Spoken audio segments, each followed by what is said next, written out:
জুলাই ঘোষণাপত্র, জুলাই সনদ না হয় আপনারা চিন্তাও করতে পারবেন না। এই আওয়ামী লীগ সরকার যদি কখনো আসে, আমাদের লিস্ট তো আছে তাদের কাছে, এই লিস্ট ধরে ধরে আমাদেরকে পাখির মতো আবারও সেই আবার জুলাই যোদ্ধাদের 34শে জুলাই দেখিয়ে কি ঘটতে যাচ্ছে আগামী 5-6 দিনের মধ্যে, এমন প্রশ্নে আতঙ্কের প্রতিধ্বনি খোদ প্রধান উপদেষ্টার প্রেস সচিব মিস্টার শফিকুল আলমের কণ্ঠে।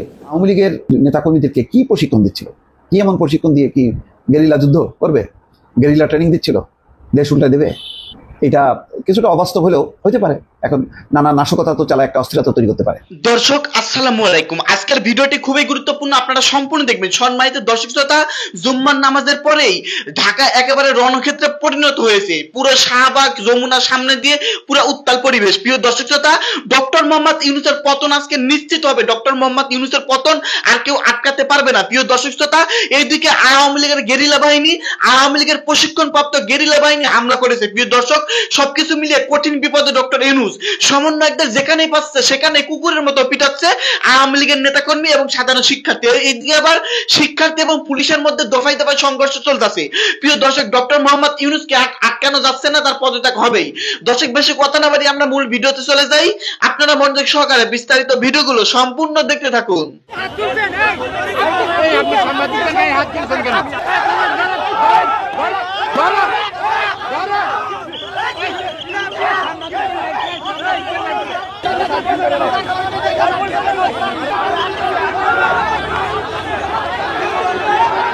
এক যুবক জুলাইয়ের যোদ্ধা পরিচয়ে সাংবাদিকদেরকে মারধর করছিলেন, তখন অন্যান্য সাংবাদিক যারা ছিলেন তারা কিন্তু আসলে ক্ষিপ্ত হয়ে তার প্রতিবাদ জানাচ্ছেন, যেমনটি আপনারা দেখছেন।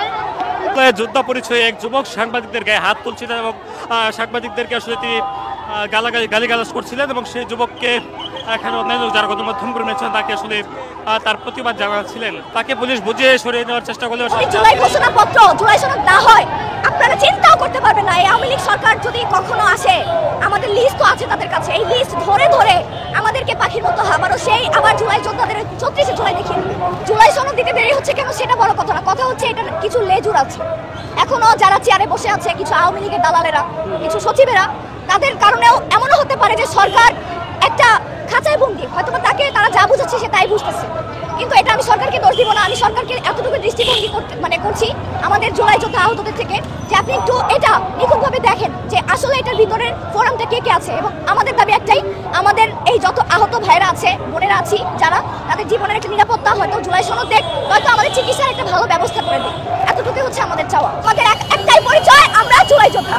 এখানে আমরা কোনো রাজনৈতিক প্ল্যাটফর্ম বা কোনো ফোরাম থেকে আসি নাই। আমাদের একটাই পরিচয়, আমরা যোদ্ধা হিসেবে আজকে আমাদের এখানে আসি। যতক্ষণ না পর্যন্ত আমাদের দাবি না মানে, ততক্ষণ আমরা এখানে অবস্থান করবো এবং দীর্ঘকাল থাকবো ইনশাআল্লাহ। যাদের শরীরে প্রকৃত রক্ত আছে, যারা প্রকৃত বাঙালি, প্রকৃত আন্দোলন দেখেছে, প্রকৃত যুদ্ধ করেছে, তারা কখনো এই ফোরাম করবে না। এখানে জুলাই যোদ্ধাদের নামে এবং তাদের নাম বিক্রি করে অন্য কিছু চক্র হচ্ছে, যেটা দোষ করতেছে আমাদের আহতদের উপরে। এটা আপনারা একটু ঘাটিয়ে দেখবেন যে আসলে এটা জুলাই যোদ্ধা কিনা, নাকি আহত কিনা, নাকি অন্য কোনো দালাল। তারা কি আসলে জুলাইদের নাম বিক্রি করে চলছে? চাঁদাবাজি করলো গুলশানের সাথে। এটা মিডিয়া মাধ্যম আপনারা জাজমেন্ট করেন, আপনারা তাদের তথ্য নেন, আপনারা তাদেরকে দেখেন। আপনারা তো মিডিয়া মাধ্যম আছে, আইনের লোক আছে। আপনারা একটা চাঁদাবাজির জন্য তো আপনারা পুরো বাংলাদেশকে চাঁদাবাজ বলতে পারেন না। কি ঘটতে যাচ্ছে আগামী 5-6 দিনের মধ্যে, এমন প্রশ্নে আতঙ্কের প্রতিধ্বনি খোদ প্রধান উপদেষ্টার প্রেস সচিব মিস্টার শফিকুল আলমের কণ্ঠে। আবার অন্যদিকে বৃহস্পতিবার যে একটি খুবই গুরুত্বপূর্ণ একটি খবরের যেই শিরোনাম কিংবা নানান গণমাধ্যমে যেভাবে উঠে এসেছে, তাতে কয়েক মাসে যে নানান ধরনের গুঞ্জন শোনা যাচ্ছিল যে আওয়ামী লীগ নেতাকর্মীরা প্রশিক্ষণ নিচ্ছেন, তারা গেরিলা আক্রমণ করতে পারে, তারা সরকার উৎখাতের বিষয়ে তারা বেশ তোড়জোড় করে নামছে, সে বিষয়ে যে খবরটি আমরা পেলাম সেটি নিয়েও অনেক ধরনের প্রশ্ন রয়েছে। সেই প্রশ্নগুলো অন্তত আমি একটু উত্থাপন করতে চাই আপনাদের সামনে। আগে আসে প্রেস সচিব সম্পর্কে। তিনি বৃহস্পতিবার সচিবালয়ে সাংবাদিকদের একটি অনুষ্ঠানে বক্তব্য দিতে গিয়ে নির্বাচন প্রসঙ্গে বলছিলেন যে প্রধান উপদেষ্টা যথা সময়ে নির্বাচন দিবেন, যেমনটা তিনি সবসময় বলে থাকেন। তো সে প্রসঙ্গে বলতে গিয়ে তিনি বললেন যে আগামী 5-6 দিন খুবই গুরুত্বপূর্ণ। আগামী 5-6 দিনে বোঝা যাবে আমরা কোথায় যাচ্ছি। তার মানে কি আগামী 5-6 দিনের মধ্যে বর্তমান সরকারের বিদায়ী ঘণ্টা চূড়ান্তভাবে বেজে উঠতে পারে? আওয়ামী লীগ যে পরিকল্পনা নিয়েছে সেই পরিকল্পনা তারা বাস্তবায়ন করবে, নাকি অন্য কোনো সরকার আসবে? নানান ধরনের প্রশ্ন মানুষের মনে। এখন বিষয় হচ্ছে যে আওয়ামী লীগ এবং ছাত্রলীগের 400 ক্যাডারকে প্রশিক্ষণ দেওয়ার ষড়যন্ত্রের ঘটনায় 16 জনকে গ্রেপ্তার করেছে আইন শৃঙ্খলা রক্ষাকারী বাহিনী। এটি সব গণমাধ্যমে এসেছে এবং বলা হচ্ছে যে প্রশিক্ষণের মূল দায়িত্বে ছিলেন সেনাবাহিনীতে কর্মরত, স্টিল তিনি কাজ করছেন মেজর সাদিকুল হক সাদেক। এবং সরকার উৎখাতের পরিকল্পনা অনুযায়ী এর আগে রাজধানীর 4টি স্থানে প্রশিক্ষণ চলেছে। সুরক্ষিত একটি স্থানেও নাকি প্রশিক্ষণ দেওয়া হয়েছে আওয়ামী লীগ, ছাত্রলীগ, যুবলীগের বাছাই করা ক্যাডারদের, মানে গণমাধ্যমের খবর অনুযায়ী। এবং সব মিলিয়ে এ পর্যন্ত 2500 জনকে প্রশিক্ষণের আওতায় আনা হয়েছে। আবার এই প্রশিক্ষণের দায়িত্বগুলো সমন্বয় করছিলেন একজন মেজর। এখন ইনি অন্য কোনো মেজর নাকি যেই সাদিকুল হক সাদেককে আটক করা হয়েছে মেজর সাদেককে, তিনি, এটি ঠিক কনফার্ম নয়। এবং এই বিষয়টিতে সার্বিক সহযোগিতা করছিল নাকি যুবলীগ, আওয়ামী লীগের বেশ কয়েকজন নেতা। আর প্রশিক্ষণ সহ সরকারের বিরুদ্ধে তোড়জোড় করে মাঠে নামা বা গেরিলা আক্রমণ ইত্যাদি সব বিষয়গুলো নাকি তত্ত্বাবধান করছিলেন ভারতে অবস্থানরত সাবেক স্বরাষ্ট্রমন্ত্রী আসাদুজ্জামান খান কামাল। এই হচ্ছে মোটা দাগে গণমাধ্যমের খবর। এবং বিষয়টি তখনই গুরুত্বপূর্ণ হয়ে উঠেছে যখন কিনা মেজর সাদেককে হেফাজতে নিয়েছে সেনাবাহিনী। একই সঙ্গে তাকে জিজ্ঞাসাবাদ করা হচ্ছে। এই তথ্যটি স্বীকার করে নিয়েছেন বা নিজের মুখে বলেছেন সেনা সদরের মিলিটারি অপারেশনস পরিদপ্তরের পরিচালক ব্রিগেডিয়ার জেনারেল মোহাম্মদ নাজিমুদ্দৌলা। ঢাকা সেনানিবাস অফিসার্স মেসে একটি সংবাদ সম্মেলন ছিল বৃহস্পতিবার, সেখানে তিনি এই বিষয়ে কথা বলেছেন। তিনি যা বলেছেন তা হচ্ছে এরকম যে মেজর সাদিকের বিষয়টি আমাদের নজরে এসেছে, যদিও বিষয়টি তদন্তাধীন রয়েছে, তারপরেও আমি বলবো এরকম একটা ঘটনার কথা জানার পরে সেনাবাহিনী তাকে হেফাজতে নিয়েছে, তার বিষয়ে তদন্ত চলমান রয়েছে। যেহেতু বিষয়টি তদন্তাধীন, তাই এ বিষয়ে এর চেয়ে বেশি কিছু তিনি বলতে চাননি। শুরুতেই যে কথা বলছিলাম যে এই যে প্রশিক্ষণের বিষয়টি নিয়ে, সেটি নিয়ে খুবই গুরুতর অনেকগুলো প্রশ্ন উঠতে পারে। প্রথম প্রশ্ন হচ্ছে যে আমি বলছি না যে এগুলো একেবারে গুজব বা গুঞ্জন আকারে একেবারে উড়িয়েও দিচ্ছি না, আবার সত্যতা কতখানি সেটি নিয়েও প্রশ্ন উঠতে পারে। প্রথম প্রশ্ন হচ্ছে যে সেনাবাহিনীতে কর্মরত একজন মেজর পদের একজন ব্যক্তিকেই কেন প্রশিক্ষণ দিতে হচ্ছিল? মানে এর চেয়ে আরও ভয়ঙ্কর কোনো প্রশিক্ষণ, গেরিলা আক্রমণের জন্য প্রশিক্ষণ, ট্রেনিং, এগুলো কি দেওয়ার মতন সাবেক কোনো সেনা কর্মকর্তা নেই বা অন্য কোনো ব্যক্তি নেই যে চাকরিতে থাকা অবস্থাতেই একজন মেজর গোপনে আওয়ামী লীগের নেতাকর্মীদের গেরিলা আক্রমণ শেখাচ্ছেন, কীভাবে করতে হয় না করতে হয়? এটি খুবই যৌক্তিক একটি প্রশ্ন আমার মনে হয়।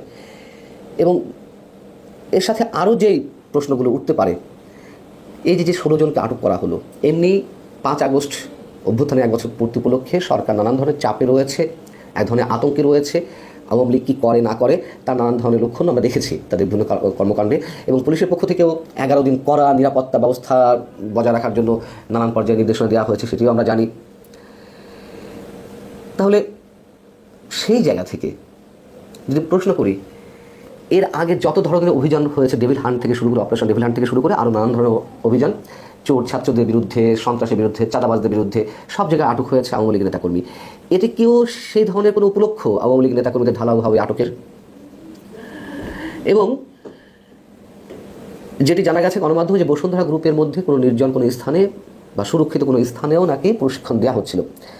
বিষয় হচ্ছে যে বসুন্ধরা গ্রুপের যে কয়েকটি গণমাধ্যম রয়েছে, বাংলাদেশ প্রতিদিন, Kaler Kantho, news 24 Bangla, news24.com, Daily Sun ইত্যাদি ইত্যাদি, এই গণমাধ্যমগুলোতে আমরা দেখছি সাম্প্রতিক সময়ে মুক্তিযুদ্ধের পক্ষে অবস্থান নিয়ে নানান ধরনের খবর প্রকাশিত হচ্ছে এবং সেগুলো আবার খুব স্বাভাবিকভাবে সরকারের বিরুদ্ধে যাচ্ছে। আবার নির্বাচন নিয়েও নানান ধরনের বক্তব্য, অনেকের বেশ কড়া মন্তব্য তাদের সেখানে ফটোকার্ড করে প্রকাশ করা হচ্ছে। এইগুলো সরকার পক্ষের যারা, তারা আবার ভালো চোখে নিচ্ছিল না। খুব স্বাভাবিকভাবে সরকারের পক্ষ থেকে ধরে নেওয়া হয়েছে যে বসুন্ধরা গ্রুপ সরকারের বিরুদ্ধে উঠে পড়ে লেগেছে। এবং তারই প্রতিক্রিয়ায় আমরা দেখলাম যে জাতীয় নাগরিক পার্টির অন্যতম শীর্ষ নেতা হাসনাত আবদুল্লাহ একেবারে প্রকাশ্যে তিনি বসুন্ধরা গ্রুপের সাংবাদিকদের হুমকি দিলেন। সে বিষয়ে সরকার নীরব, কিছু বলল না। এগুলো তারই কোনো অংশ কি না আমরা জানি না। এবং সবশেষ যদি বলে থাকি, মানে ধরে নিই, যারা আটক হয়েছেন তাদের সংখ্যা 16। ট্রেনিং নিয়েছেন গণমাধ্যমের খবর অনুযায়ী প্রায় ২৫০০ জন। তাহলে তারা কোথায়? নিশ্চয়ই তারা ছড়িয়ে ছিটিয়ে রয়েছে। তাহলে কি আসলে কিছু ঘটতে যাচ্ছে, আসলে কিছু ঘটবে? সম্মানিত দর্শক, আশা করতেছি বিস্তারিত ভিডিওগুলো আপনারা সম্পূর্ণ মনোযোগ সহকারে শুনেছেন এবং দেখেছেন। প্রিয় দর্শক মন্ডলী, দেশের অবস্থা খুবই উত্তপ্ত। এই উত্তপ্ত পরিবেশের মধ্যেই আওয়ামী লীগের গেরিলা বাহিনী হামলা করেছে জুম্মার নামাজের পর। দর্শক মন্ডলী, এইদিকে ডক্টর ইউনূসের পতন অনিবার্য হয়ে গেছে। ডক্টর ইউনূসকে আর কিছুতেই ঠিক পদে রাখা যাবে না। সবকিছু মিলিয়ে এইদিকে আবার শিক্ষার্থীরা আর ছাত্রলীগের নেতাকর্মীরা পুলিশের সঙ্গে দফায় দফায় সংঘর্ষ বেঁধে যাচ্ছে। পুলিশও ডক্টর ইউনূসকে আর রক্ষা করতে পারতেছে না। প্রিয় দর্শক, আজকের এই ভিডিওতে যে আলোচনা দেখতে পারলেন, যে ভিডিও ক্লিপগুলো দেখতে পারলেন, এই সম্পর্কে আপনাদের ব্যক্তিগত মতামত কি? প্রিয় দর্শক মন্ডলী, আপনাদের মূল্যবান মতামত ভিডিওর কমেন্ট অবশ্যই কিন্তু লিখে জানিয়ে দিবেন। প্রিয় দর্শক শ্রোতা, ভিডিওটি এখানে শেষ করছি। দেখা হচ্ছে খুব শীঘ্রই নতুন নিউজ নিয়ে। সকলে ভালো থাকবেন, ধন্যবাদ।